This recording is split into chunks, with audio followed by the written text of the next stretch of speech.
A breaking news update from celebration to chaos. We're getting new insight into the moments surrounding a shooting in downtown Memphis last night.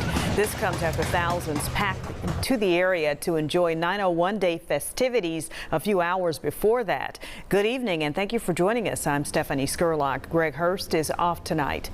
A 17-year-old boy is now recovering after being shot. The incident happened after several fights broke out following the concerts on Beale Street.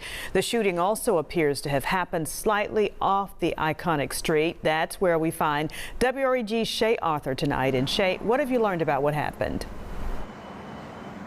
Hey, Stephanie, really just a scary and super unfortunate situation here. We talked to some people who were out here. They described the scene for us. According to those witnesses, as well as police, some of those bullets came through the backside of the building here at that very popular BB King's restaurant, striking a ceiling and then a wall inside. But really, Stephanie, those bullets were going everywhere.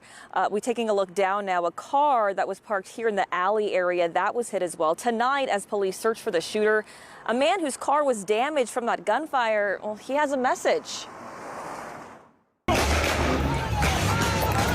Before round after round went off Monday night, sending people scattering, searching for a safe spot. Those we talked to describe groups of teenagers fighting. Oh, they thumping that.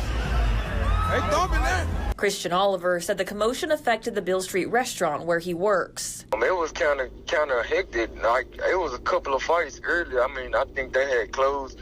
We had closed down early because there was so much going on Beale Street. Leaving, Christian walked to his car, parked in the alley behind BB King's Blues Club.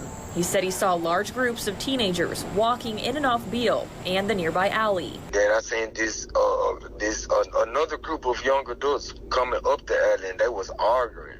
And I had rolled my window down like, y'all ain't finna fight, is it? And they was like, yeah, I'm finna beat this, I'm finna beat them. 2 minutes later, he heard gunshots. And when I heard the gunshots, I jumped out of my car and hit the ground. Thankfully, he wasn't hit. But his car, that's a different story. It now has a broken window, a bullet hole in the side with a bullet lodged in the seat. Christian, a lifelong Memphian, acknowledged the day of unity, filled with family events. Sad to see it end with a 17-year-old boy shot. Very disappointing. Very disappointing. It seemed like you can't even get out and do anything and have fun without these young adults, young teenagers getting out acting a fool. Memphis Mayor Paul Young. It essentially points out the work that we need to continue doing. It was an amazing day, a lot of great activities. It was great to see Memphis show up in that way. Definitely unfortunate that there was a fight at the end. It was about 2 hours after the event had ended. Those individuals were still on the streets. Noting city leaders and law enforcement have a role to play, but they need help from everyone. We have to look at our young people, see what they're doing every day. If they're walking out of the house with a backpack and they're not going to school, we should be asking questions around what's in the backpack. Those are things that we as parents should do.